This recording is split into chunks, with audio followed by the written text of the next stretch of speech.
Talvez você pense que está aqui porque eu vim. Talvez você pense que está aqui porque você viu um anúncio, uma divulgação, alguém te convidou. Eu não sei por que motivo você pensa estar aqui. Eu sei que todos nós só estamos aqui por um motivo.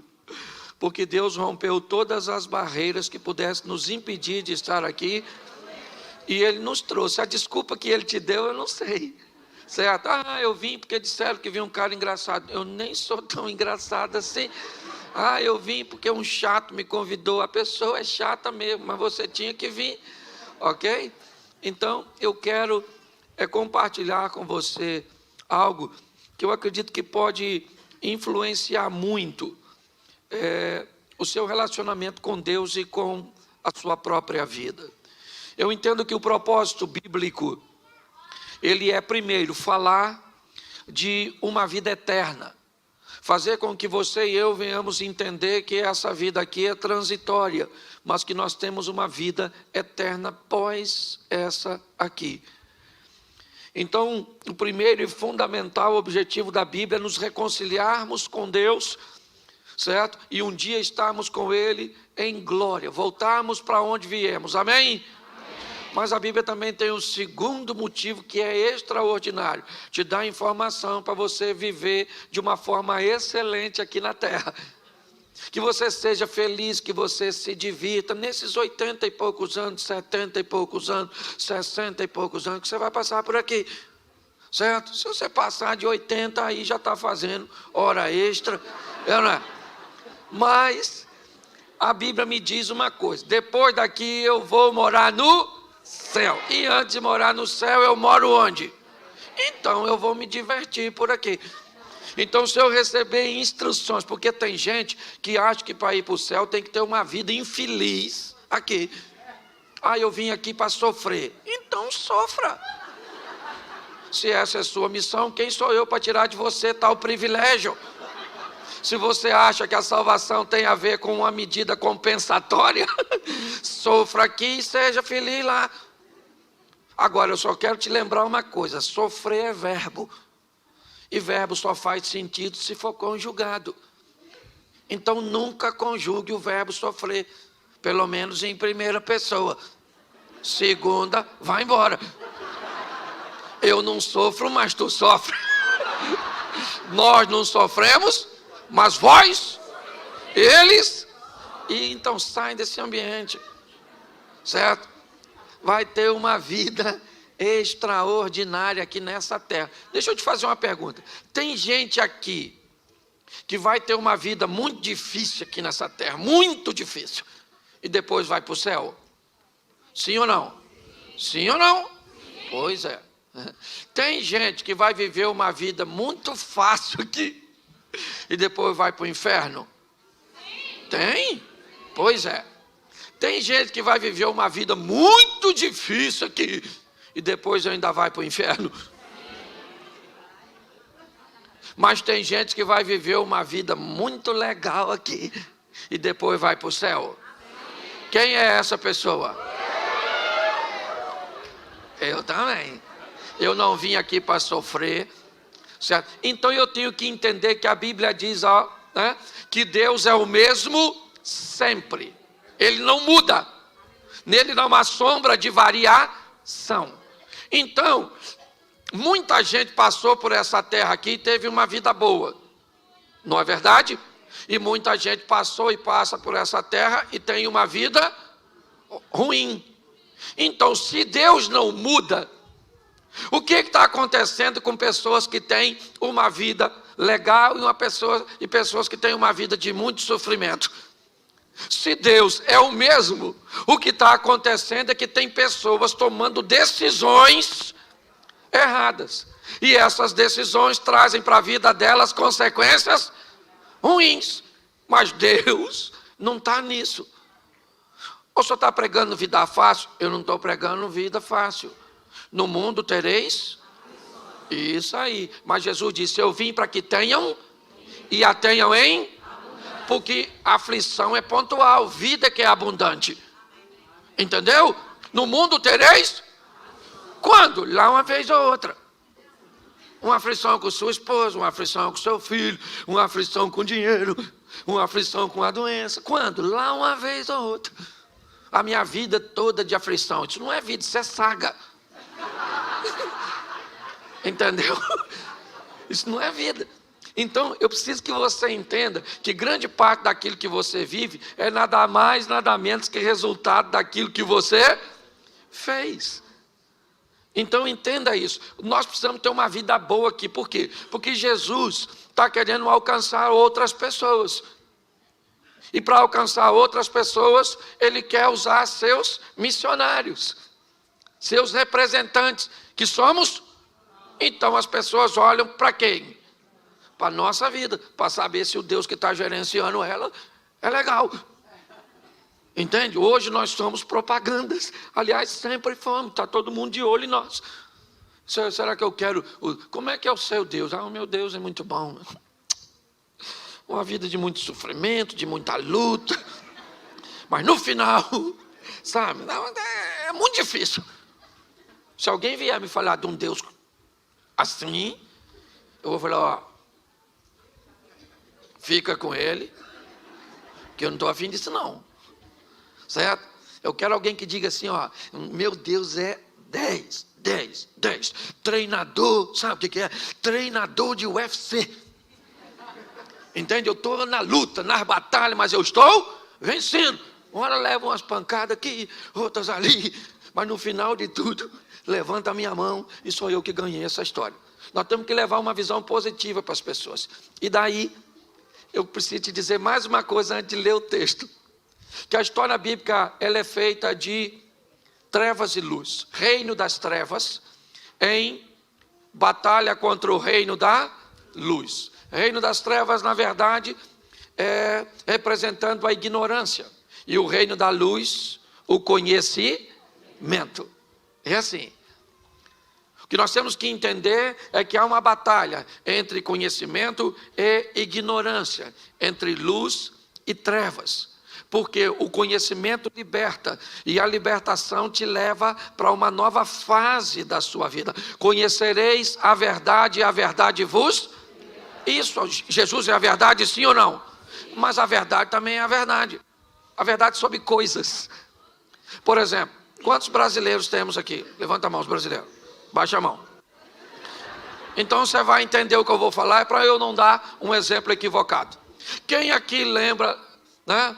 Quando você era pequenininho assim, se você chupar uma manga, não pode tomar leite, que senão você morre. Levanta a mão. Isso aí. Quem lembra assim, quando estiver dando uma trovoada, cobre o espelho, senão atrai. Levanta a mão. Nossa, brasileiro é fantástico. Você lembra disso? Só terminou de jantar, se tomar banho, morre. Quem lembra disso? Todos nós já fomos ignorantes. Presta atenção. Hoje, se você chegar em casa, tiver uma manga e um litro de leite, você faz o que se você tiver com fome? Você faz o quê? Uma vitamina? Hoje você faz. Antes você fazia? Não. Lembra do chinelo virado? Chinelo virado, você passa mal. Nossa, chinelo virado é um negócio extraordinário, não? Dava até para virar o da sogra. Escute só. O que aconteceu com o chinelo virado? O que aconteceu com a manga com leite? O que aconteceu com o banho depois do jantar? Porque você recebeu alguma coisa que acabou com tudo isso. E sabe o nome disso? Verdade. Quando a verdade chega, põe a ignorância para fora. Nós precisamos tomar posse da verdade. Entendeu? Da palavra de Deus como verdade na nossa vida. Porque quando assim fizermos, vamos tomar algumas decisões que nem todo mundo irá tomar. E eu quero falar basicamente de 3 coisas com você. E vai ser rapidinho. Quando você vê, acabou. Vai ser com anestesia. Abra sua Bíblia, por favor. Mateus 14. Versículo 22. Mateus 14, 22. Posso ler? Amém? Amém. Logo a seguir, Jesus fez com que os seus discípulos entrassem no barco e fosse adiante dele para o outro lado, enquanto ele despedia as multidões. Tendo despedido as multidões, ele subiu ao monte a fim de orar sozinho, e ao cair da tarde, lá estava ele só. Entretanto, o barco já estava longe, a uma distância da terra, açoitado pelas ondas, porque o vento era contrário. Na madrugada, ou na 4ª vigília, Jesus foi ter com eles, andando por sob o mar. E os discípulos, porém, vendo andar sob o mar, ficaram apavorados e disseram: é um fantasma! E tomados de medo, gritaram. Mas Jesus imediatamente lhes disse: coragem, sou eu, não tenhas medo. E Pedro disse, repita comigo, Pedro disse. De novo, Pedro disse. Olha o que Pedro disse, não precisa repetir não. Se é o Senhor mesmo, mande que eu vá até aí, andando sobre as águas. Feche seus olhos. Senhor nosso Deus e Pai, continue falando conosco. Usa-me como um canal de bênção, e que a Tua verdade prevaleça na nossa mente, ó Pai, dando direção às nossas emoções, em nome de Jesus. Você pode dizer amém? Preste atenção, porque isso aqui é magnífico. Jesus chamou os seus discípulos e disse assim: entrem nesse barco. Em algumas traduções diz, compeliu, mandou, obrigou, insistiu. Eu não sei qual a tradução você tem na mão. Eu só sei que qualquer uma que você tenha, ela significa uma coisa: os discípulos não estavam a fim de entrar. Por quê? Porque a última vez que estiveram com Jesus num barco, foi um sacrifício. Quase fundou. Jesus aqui levantou e falou: cala a boca, vento, fica quieto, mar, não quero nem marola, agora é piscina. Os discípulos levaram um susto. E da outra vez Jesus estava no barco. Dessa vez Jesus falou assim: vão vocês que eu vou depois. Os caras estavam a fim de ir. Da outra vez, se afundasse para eles, afundava para Jesus. E agora que Jesus disse: vão vocês que eu vou depois. Perguntinha básica na cabeça do discípulo: como? Se nós vamos no barco? Olhando por outro evangelho, os discípulos estavam tão preocupados que deixaram um barquinho. Depois você lê, que eu não sou obrigado a ler tudo. Mas eles deixaram um barquinho, porque se Jesus disse que vai depois, eles têm que criar um meio de Jesus ir. Entraram no barco e foram. Jesus disse o quê? Vão vocês, que eu vou despedir a multidão, vou fazer uma oração e depois eu vou. E os discípulos foram, sim ou não? Sim. O vento era contrário, escureceu. O texto diz que Jesus foi encontrar com ele na 4ª vigília. Tu sabe que hora é a 4ª vigília? Tem gente que não sabe nem que hora é a primeira. Bom, vamos lá. A primeira vigília começa às 18 horas. De 18 a 21, primeira vigília. Jesus foi? Então até às 9 da noite Jesus não chegou. Certo? De 9 à meia-noite, a segunda vigília. Jesus chegou. O vento contrário. De meia-noite às 3 da manhã. Jesus chegou. Ele falou que ia. Pois é, há quanto tempo você está escutando que Jesus falou que está vindo? E aí parece que está demorando, né? Pois é, mas fica pronto, porque ele falou que vai vir, ele vem. Tem gente que quer saber se é milenista, pós-milenista, pré-milenista. Segundo a informação que eu recebi, é o seguinte: eu vou voltar, arrumo as malas e fica pronto. Se é antes, durante, depois, isso não é importante, fica prontinho, porque a hora que cantou, a gente orrar para fora, e quem ficar resolve com Cuidado que você pode estar rindo de você, eu não. Escute só. Olha só. 3 horas da manhã vai mudar de terceira para quarta. E aí começa, aí a partir das 6, hora primeira, hora segunda, hora terceira, aquela coisa. Certo? 3 horas da manhã, os discípulos estão cansadérrimos, apavorados. Mateus era cobrador de impostos, não sei nem se ele sabia nadar. Aquela tribulação dentro do barco, todo mundo com medo. Quem é que aparece andando em cima d'água? Jesus. Podia ter avisado como é que ia. De repente os caras estão com medo, cansados, 3 horas da manhã, e ele não vem mais. Eu imagino o mar revolto. Vem Jesus andando em cima d'água. Tu acredita nisso? Literalmente tirando onda. Vem ele andando sobre.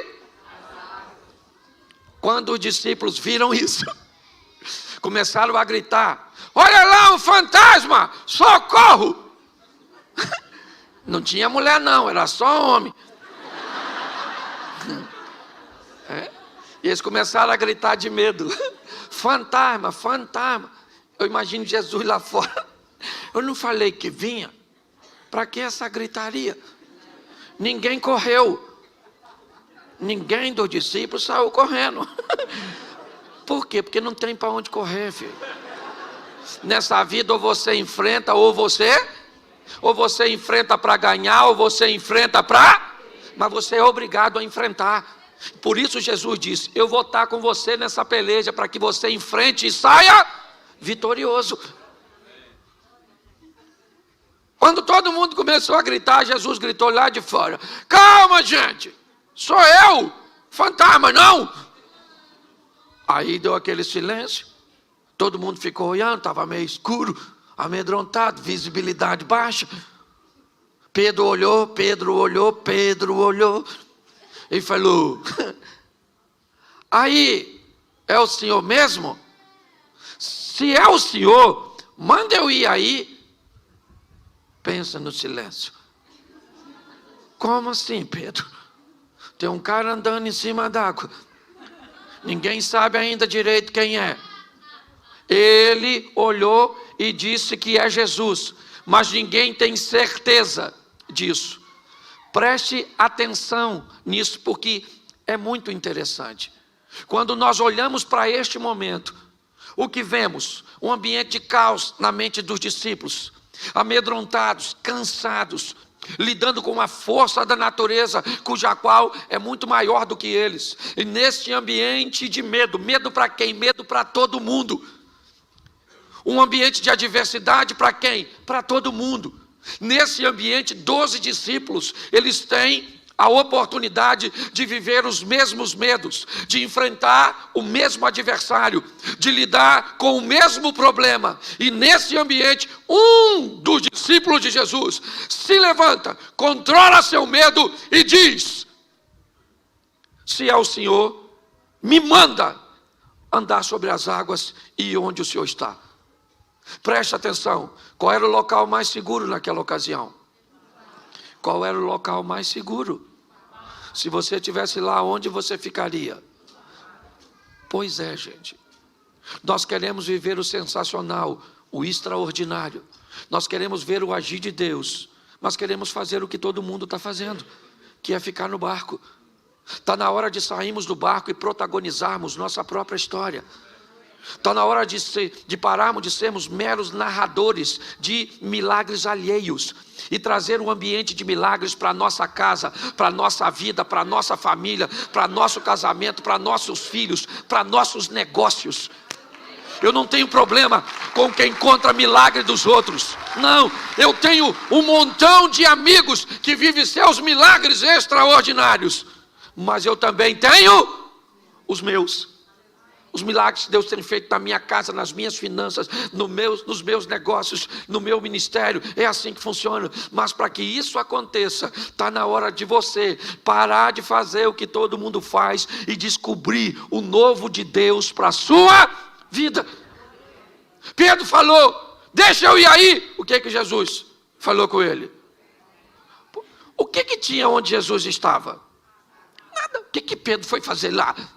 Nada. Jesus poderia falar: calma, Pedro, poxa, eu estou chegando aí. Já eu estou aí, vim aqui para quê? Jesus parou e falou: chega aí, Pedro, pode vir. Pensa, Pedro saindo do barco. O discípulo deve ter falado o quê? Pedro bebeu? Ele não deve estar bem da cabeça. É ou não é? O que ele quer ir fazer lá fora? Bom, olha só. Pedro sai do barco? Sim ou não? Sim. E vai andar sobre? Isso. Ele vai lá, volta com Jesus. Quando Jesus entra com Pedro no barco, sabe o que os discípulos falam? Verdadeiramente, o Senhor é Filho de Deus, o poderoso. E Pedro lá deve ter falado: mas ninguém foi lá fora. Vamos imaginar um culto desse na igreja dos discípulos, depois desse fato que nós acabamos de ler. Vamos imaginar 11 discípulos levantando no meio da reunião e dizendo: gente, gostaríamos de dar um testemunho. Esta semana nós vimos um homem andando sobre... Só que nesse mesmo culto Pedro poderia dizer: posso falar uma coisa? Só para deixar registrado. O homem que eles viram andando fui eu. Pastor, o que você quer dizer? Querido, está na hora de você fazer o que nunca fez, para viver o que nunca viveu. Está na hora de você se destacar, que os outros quiserem que se destaque, mas você tem que parar de ficar olhando para os outros. Entenda o que Deus quer fazer na sua vida, para onde Ele quer te levar, a oportunidade que Ele quer te dar. É isso que eu quero que você entenda nesse momento. Faça algo de novo pelo seu casamento. Faça algo de novo pela sua vida profissional. Faça algo de novo para o seu ministério. Faça algo de novo para que algo de novo aconteça na sua vida. Viver na mesmice vai te levar para onde? Preste atenção. Por que eu tenho vivido o que eu tenho vivido? Porque Deus me deu um negócio muito louco para fazer. Muito esquisito. É ou não é? Quantos de vocês já viram pessoas na internet me chamando de palhaço? Levanta a mão. Aí, nem precisava levantar para não me machucar. Quantos de vocês já ouviram as pessoas dizerem: esse cara não prega nada, isso é um animador de auditório, um bobão? Assim, ó. E você pensa: eu vejo tudo isso. E eu olho, às vezes eu falo: Senhor, olha o que estão falando de mim. E uma vez eu estava orando, eu senti no meu coração Jesus falando comigo: você já leu o que falava de mim? Alguém já falou que você tem poder do Beelzebub? Eu falei: isso aí também não, isso é muito grave. E Jesus falou: mas falaram de mim. Eu falei: então desculpa. Deleta a reclamação. Vou apagar essa mensagem para mim e para o Senhor. É ou não é? Você está entendendo? Está na hora de você amar como nunca amou, para ser amado como nunca foi. Está na hora de você ofertar como nunca ofertou, ser fiel como nunca foi, para prosperar como nunca prosperou. Está na hora de você orar como nunca orou, para ter poder como nunca teve. Está na hora de você cuidar de seus filhos como nunca cuidou, para amanhã eles cuidem de você como você jamais imaginou que eles cuidariam. Está na hora de nós fazermos o extraordinário. Sensacional. Saia desse barco, meu filho, e vai andar sobre, porque você vai ter história para contar. A respeito de quem? De você mesmo. Isso. Porque a irmã, sabe aquele que passa por cima da nota de 100 euros e o de trás diz: achei.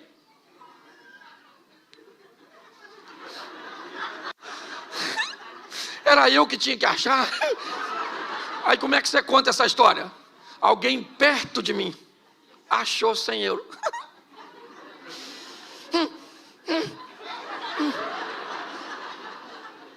Hoje eu vejo muita gente, certo? Que na hora de contar suas histórias diz que elas aconteceram onde? Pertinho dele. É o marido da outra que mudou. É o filho da outra que... É o ministério do outro. É o outro que viu. É o outro que sentiu. Para com isso. Vamos viver nossas próprias histórias. Deus está esperando que você faça o que você nunca... É isso que eu quero usar. Ousadia. Pedro saiu do barco? Qual discípulo foi atrás dele? Qual discípulo foi atrás dele? Pois é. E quem estava no barco provavelmente estava torcendo para acontecer o que com Pedro? Porque quem não sai do barco detesta ver gente que sai. Eu imagino, Tiago e João eram sócios de Pedro no barco. O que eles devem ter pensado quando Pedro saiu? Deixa aí. Se morrer, a sociedade melhora na porcentagem. Sim. Posso falar uma coisa para você, marido? Faça o que você nunca fez para essa mulher. Você gostaria de ter uma esposa como princesa? A pergunta é muito simples. Você é capaz de se transformar num príncipe?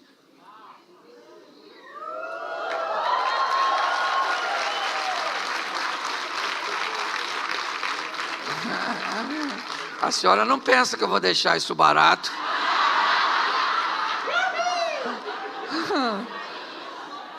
A senhora não pensa. A senhora gostaria que seu marido fosse um príncipe? Pois é, para viver com quem? Com a senhora?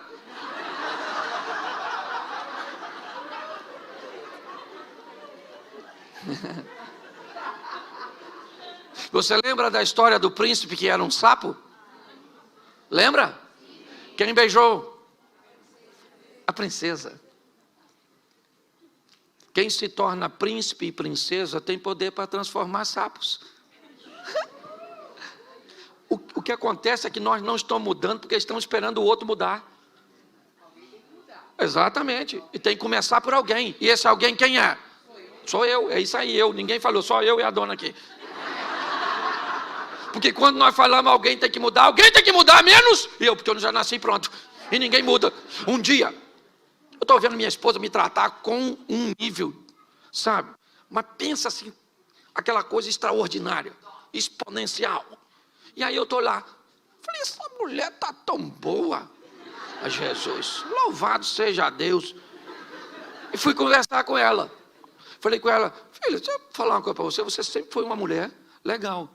Mas olha, esses últimos tempos você está assim, além, fora do comum, extraordinária. O que foi? Ela começou a chorar. Aí eu falei, o que foi, filho? Aí ele falou, não, Cláudio, é que eu estou achando que você vai morrer. Eu falei, vó, não, querida, não vou morrer não. Aí eu perguntei a ela, por que é que você está achando que eu vou morrer? Ela falou, Cláudio, nos últimos meses, você melhorou demais o tratamento comigo.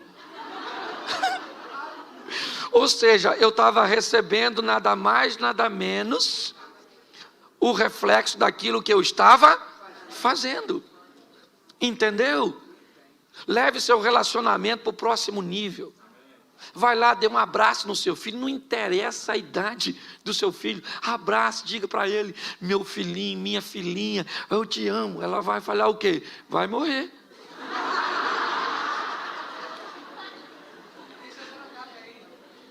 Deixa eu te falar, alguém tem que mudar. Eu gosto de uma história de um camarada, que a casa dele estava bem bagunçada, bem assim, certo? Estava bem estranha.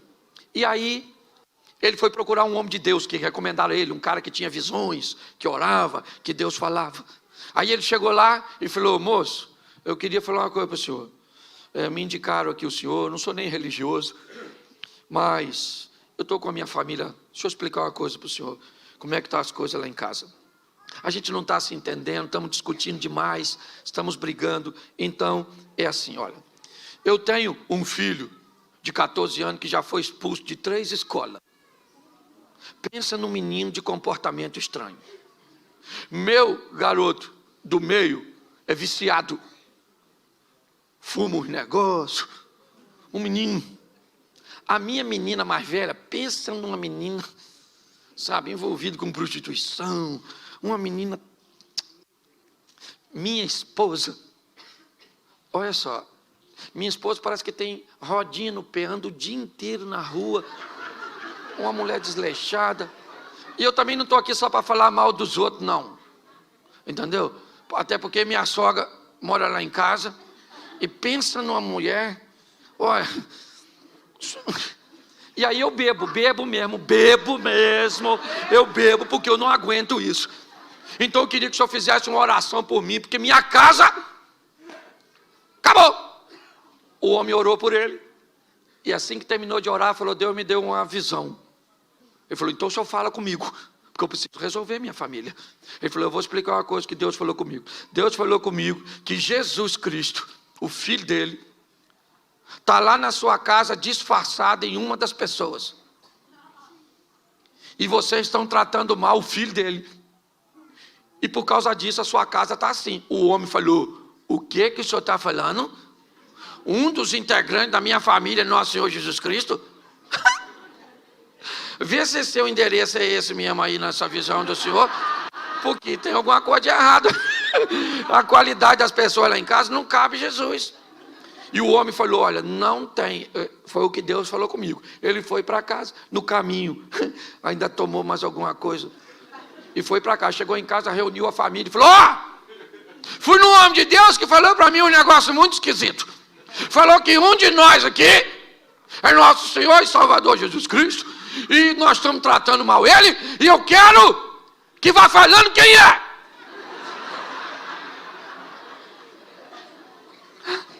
Aí não achava ninguém. O garoto dele mais novo falou: gente, pensa bem, se não foi papai que foi com essa notícia, quem sabe não é ele? Aí a sogra falou: bem capaz de ser esse cachaceiro. Bem capaz. Aí o filho mais velho falou assim: gente, essa história de Jesus não é uma história antiga? Quem sabe não é vovó? O pai falou: Senhor, perdoa esse menino que ele não sabe o que fala. Vê se Jesus... Fica quieto, garoto, drogado. Começou aquela conversa, e daqui e dali, no final não achou ninguém. Quando a conversa acabou, o filho mais velho procurou o pai e falou: pai, falando sério agora com o senhor já pensou se for vovó? E o homem falou assim: eu pensei, meu filho, depois que você falou, porque o pouco que eu conheço de Deus, já ouvi falar que ele faz umas coisas muito estranhas para confundir outras. E eu estou pensando que pode ser sua avó. A partir daquele dia, baseado nisso, ele começou a tratar melhor a sogra. A mulher dele, que viu que agora ele tratava melhor a mãe dela, começou a tratar melhor ele também. A sogra, que viu que estava recebendo carinho de uma fonte onde só recebia agressividade, começou a gostar do genro. Os filhos, que viram que os pais estavam se acertando e que as coisas estavam se acomodando, começaram a se reposicionar em seus comportamentos. No passar de pouco tempo, aquela família estava totalmente restaurada, porque alguém resolveu mudar a sua postura e aprender a lidar com alguém que entendeu que nessa pessoa Jesus Cristo morava. Quando você olhar para seu marido, não veja seu marido, veja Jesus morando nele. Passe a tratar este homem melhor, porque talvez ele consiga despontar, fazer com que esse poder, esse comportamento venha fluir de dentro dele para consertar a sua família. Mas para a nossa vida mudar, precisa de atitude de um Pedro, de alguém que resolva ser o primeiro a sair do barco, a enfrentar um ambiente estável, a enfrentar a escuridão, a enfrentar a incredulidade dos outros, mas entende para onde está indo. Pedro disse: se é o Senhor, eu queria lembrar você, Lucas capítulo 5, o primeiro encontro de Jesus com Pedro. O primeiro encontro de Jesus com Pedro, depois cansado também de uma noite frustrante, onde não pegou nada, Pedro ouve de Jesus o seguinte: vamos pescar agora, depois de uma ministração que Jesus havia feito. Pedro disse: Senhor, sob a tua palavra eu vou lançar minhas redes. É o Senhor que fala, porque eu sei que não tem nada. Eu sou pescador. Eu entendo, acabei de vir de uma noite que não peguei nada, só cheguei aqui com minhas redes sujas, acabei de lavar e o Senhor manda lançar de novo, então diga onde eu devo jogá-la. É esse mesmo Pedro, que sabendo disso na primeira experiência, disse lá no final: se o Senhor falar, se o Senhor mandar, eu vou andar sobre as águas. Pois é, Cristo me mandou nessa manhã aqui dizer para você que você está autorizado a andar sobre as águas para viver os milagres que Ele tem para a sua casa, para a sua família. Amém? Mas Ele precisa, sendo o mesmo, que você não seja mais o mesmo. Entende? Ele continua o mesmo e nós temos que mudar para levar nossa vida para um outro estágio, para uma outra dimensão. Posso ouvir um amém? Eu quero usar um outro texto. Abra sua Bíblia aí, 1 Samuel, lá no Velho Testamento. 1 Samuel, capítulo 16. Eu acho que é isso.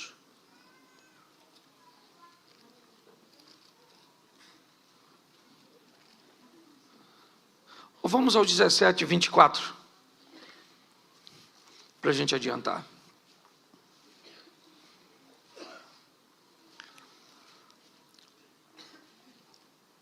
Repita comigo 24. Todos os israelitas, vendo aquele homem, fugiam de diante dele com muito medo, e diziam uns aos outros: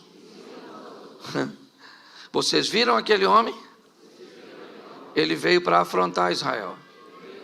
Presta atenção, enquanto Pedro nos inspira a ter ousadia, Davi vai nos inspirar a ter coragem. Preste atenção, o texto diz que há um ambiente de guerra no vale de Elá, ou de Socó, não sei como é que está a sua tradução. E nesse ambiente de guerra, há um soldado muito poderoso, vindo das tropas inimigas dos filisteus.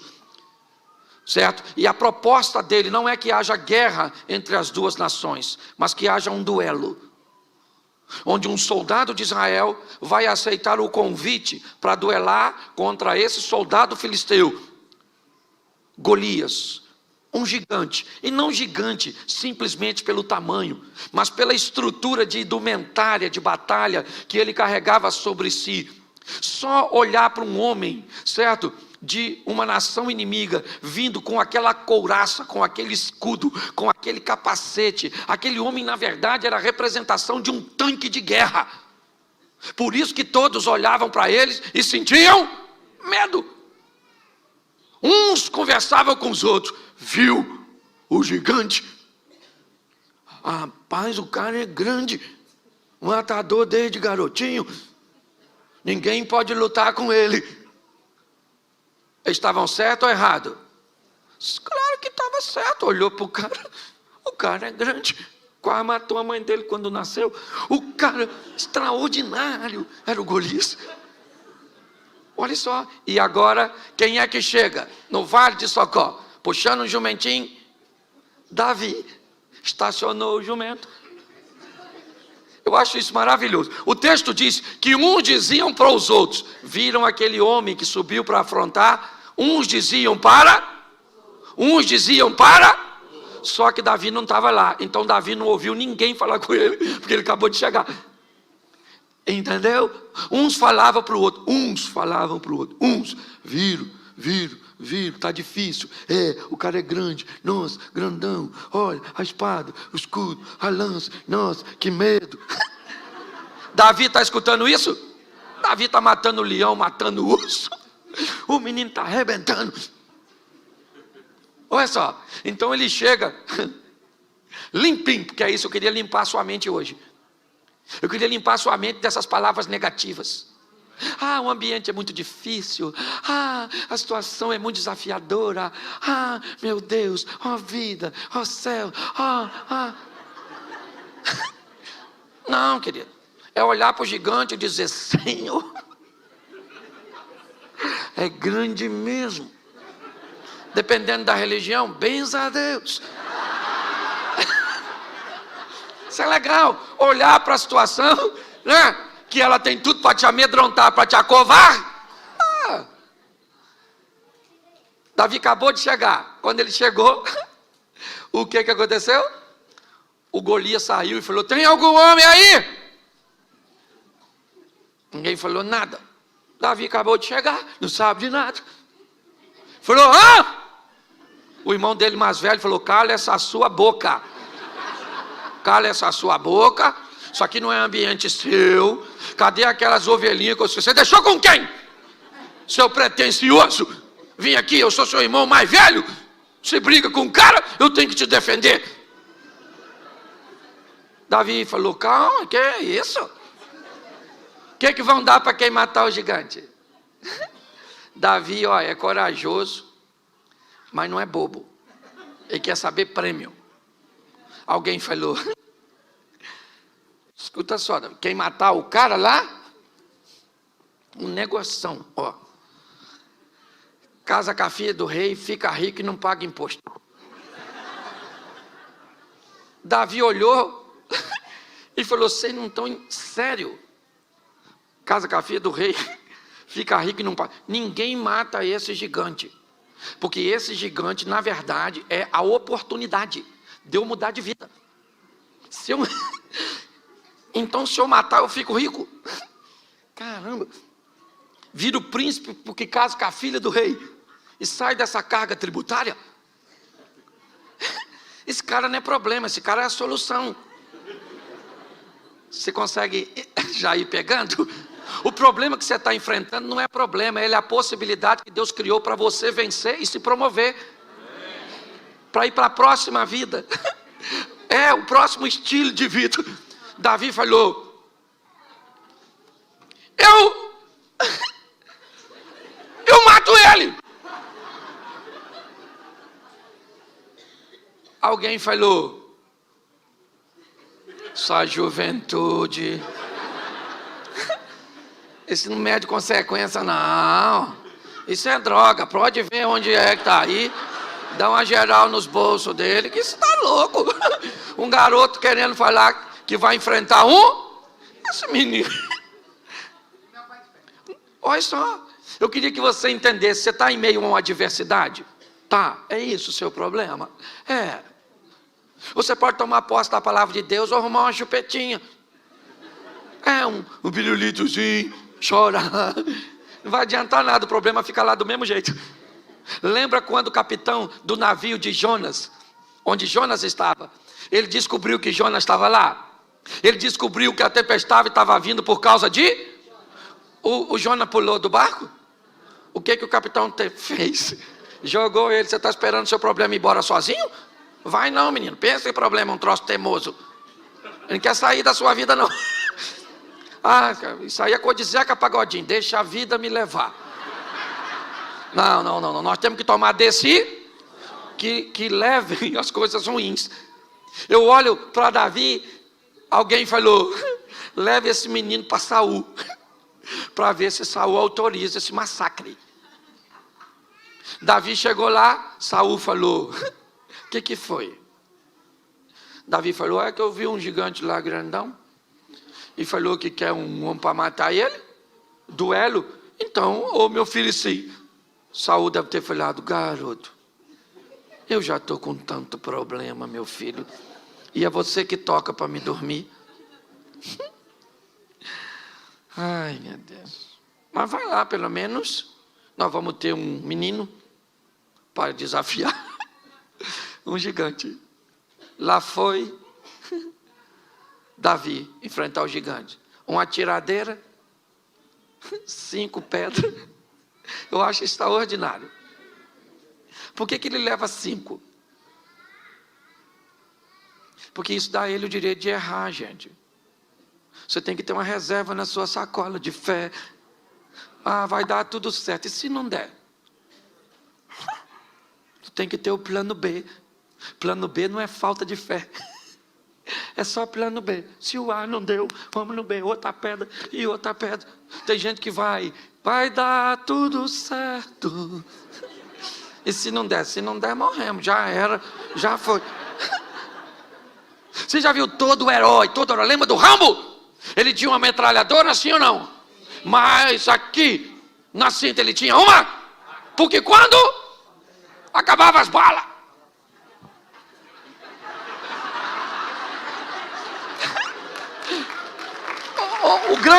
a grande questão da história é que nós achamos que às vezes as coisas vão acontecer logo de início. Vá preparado. Davi foi. Eu acho isso sensacional. Com medo do gigante, sim ou não? Sim ou não? Sim. Claro. Olhou para o gigante, mas ele pensou na filha do rei. Caramba, aquela menina, poxa, só tem que viver eu, só isso. Só isso, é só isso. Outra coisa, ovelhinha nunca mais. Agora você é o dono da ovelha, isso aí, imposto, que é isso, imposto? Agora nada de imposto, pagar mais nada. Vamos lá. Quando ele chega, está todo mundo olhando. O gigante e o menino. Perguntinha simples. Os irmãos de Davi achavam que ele ia ganhar? Não. O exército de Israel achava que ele ia ganhar? Não. Saul achava que ele ia ganhar? Não. Golias achava que Davi ia ganhar? E os filisteus? Ninguém. Só Deus olhando lá de cima. Eu não sei nem se Deus estava concordando muito com isso. Porque segundo alguns historiadores, Davi sabia que foi ungido por Samuel para ser e não para matar gigante. Então eu imagino Deus olhando. Vai encarar o gigante. Nem autorizei. Porque Davi não perguntou a Deus em oração se era para matar o gigante. Ele falou que ia quando ele viu os prêmios. Só que o extraordinário é o que Davi diz. Quando ele vai enfrentar o gigante, ele diz assim, ó: você vem a mim com espada, escudo, lança e outras indumentárias mais, mas eu vou contra você, em nome.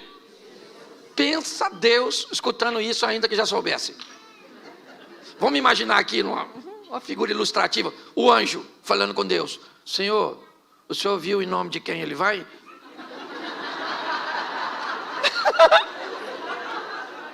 E ele falou que vai em nome do Senhor. E o Senhor dos exércitos é o Senhor. O que Deus deve ter falado? Golias morreu.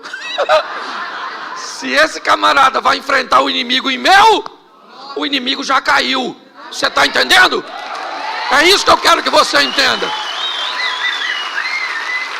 Agora, isso é maneiro. Todo mundo torcendo contra Davi. Até o soldado de Israel não queria que ele matasse não, porque era uma vergonha aquele menino matar gigante. E aí tá lá. Davi falou: vou dar uma pedrada na cabeça desse cara. Ô gente, isso para mim inspira a sua juventude. Porque quando é que a gente resolvia coisa na pedrada? O maior vinha te bater, o que você fazia? Vem! Vem agora, vem! O cachorro vinha te pegar, você fazia o quê? Pegava na pedra. Escute isso, você pode rir, não tem problema, isso faz parte do meu ministério. Você não pode perder a mensagem. Suas batalhas só serão vencidas se Deus estiver à frente dela. É com ousadia, fazendo o que ninguém faz, que você vai chegar onde ninguém chegou. Não queira o posto dos outros, queira o local que Deus tem para você. Quando eu olho para esse momento, o que eu vejo? Eu vejo um menino num ambiente de incredulidade, mas um menino que tem uma história com Deus. Foi isso que ele disse para Saul: eu matei leão, eu matei urso. Eu tenho experiências com Deus num ambiente onde ninguém é capaz de enxergar. E é no anonimato que nós aprendemos que Deus vai nos dar oportunidades extraordinárias. Entendeu? Às vezes queremos ser ovacionados, vistos, reconhecidos, mas aprenda uma coisa: é na intimidade, é no secreto, é na oração da madrugada. Entendeu? É naquelas coisas particulares que a nossa fé vai se fundamentando, que vai se estabilizando. É isso. Davi chega agora num ambiente de notoriedade, é verdade, mas trazendo consigo uma bagagem do escondido. É ou não é? Da experiência entre ele e Deus. E ele mata o gigante. A pedrada atinge exatamente, certo? A fronte do gigante e ele cai. Ele morreu, o gigante? Não, Davi pega a espada do gigante. Isso também é uma boa lição. E corta a cabeça do gigante. Posso te dar um exemplo que pode parecer estranho? Você já viu alguém na rua sem dente? Já viu alguém na rua sem braço? Já viu alguém na rua sem cabelo? Já viu alguém na rua sem cabeça? Não. Porque quem corta a cabeça resolve o problema de uma vez por todas. Pare de dar paliativo para o seu problema. Entre nele para vencer de uma vez por todas. Corte a cabeça desse problema. Extirpe este mal de uma vez por todas. Davi agora entra no arraial com a cabeça de Golias nas mãos. E sabe o que é mais interessante? Ele casou com a filha do rei? Não. Saul não deu Merabe para ele, deu para outro indivíduo. Saul fez Davi ficar rico? Não, porque quando Davi vai se casar com Mical, Davi diz que não tem como ser genro do rei, porque não tem recursos para pagar o dote. E provavelmente a casa de Jessé, ou seja, de Davi, continuou pagando impostos. Porque Davi enfrentou o gigante, matou o gigante, e Saul não cumpriu o que havia dito.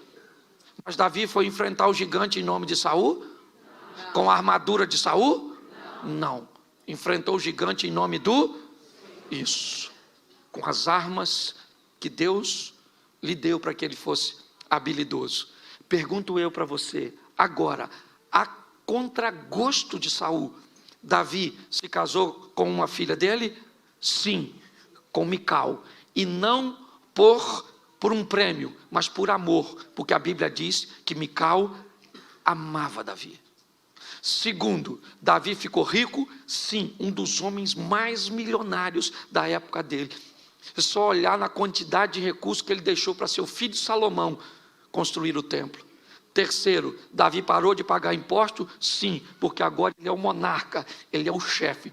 Preste atenção, Davi entra numa batalha em nome do Senhor e vence. Um homem tenta sabotar e impedir que ele tenha todos os prêmios e todos os recursos, mas os céus se movem a favor de Davi, e aquilo que o homem tentou fazer contra ele, não conseguiu, porque era Deus que estava no controle. Tenha coragem de enfrentar seus inimigos, de enfrentar seus obstáculos, ok? É isso, eu quero motivar. Enquanto Pedro, ele me inspira a ser alguém que tem ousadia, Davi me inspira a ser alguém que tem coragem. Agora abra aí, já estou terminando. Juízes 6, verso 11, rapidinho. Juízes 6, 11. Então o anjo do Senhor veio e assentou-se debaixo do carvalho que está em Ofra, que pertencia a Joás, o Abirezita. E Gideão, seu filho, estava malhando trigo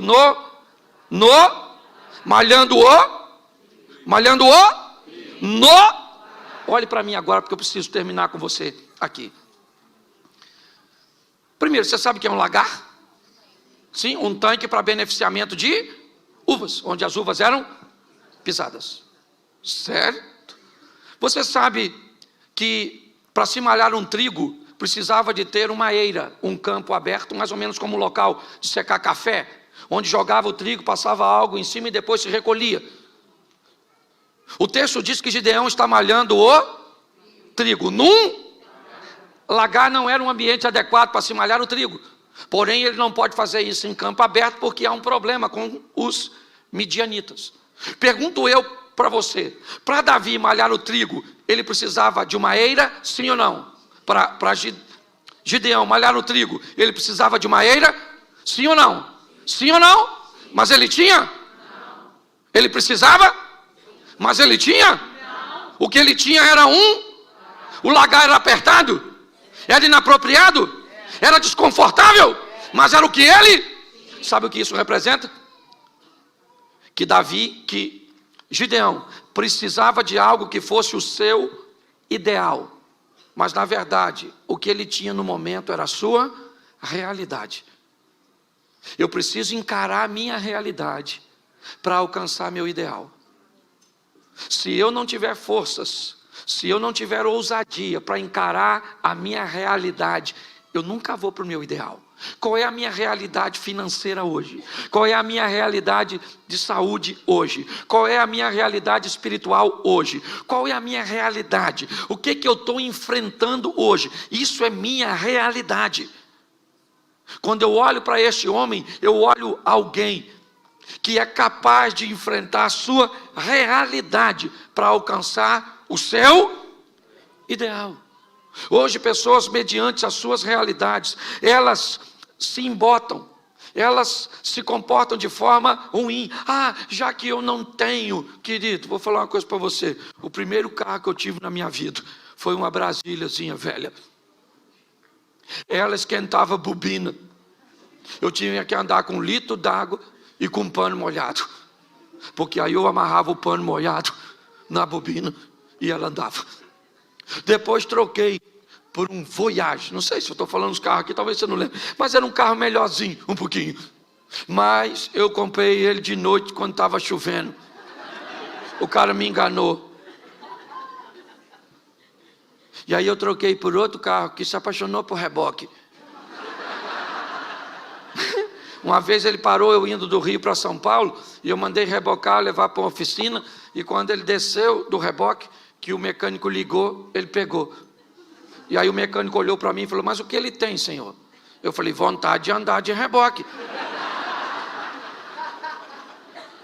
Eu só quero que você entenda que às vezes vai fazer parte, você vai ter momentos e coisas na sua vida que não são seus ideais, mas são suas, e você precisa trabalhar a sua realidade para alcançar seu ideal. Porque todo aquele que invocar o nome do Senhor será salvo. Como, pois, invocarão aquele em quem não creem? E como crerão naqueles de que não ouviram? E como ouvirão, se não há quem pregue? E como pregarão, se não forem enviados? Como está escrito: quão formosos os pés dos que anunciam o evangelho de paz, dos que trazem alegres novas de boas coisas.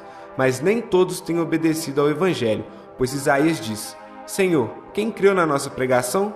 De sorte que a fé é pelo ouvir, e ouvir pela palavra de Deus. Romanos capítulo 10, versículo 13 ao 17.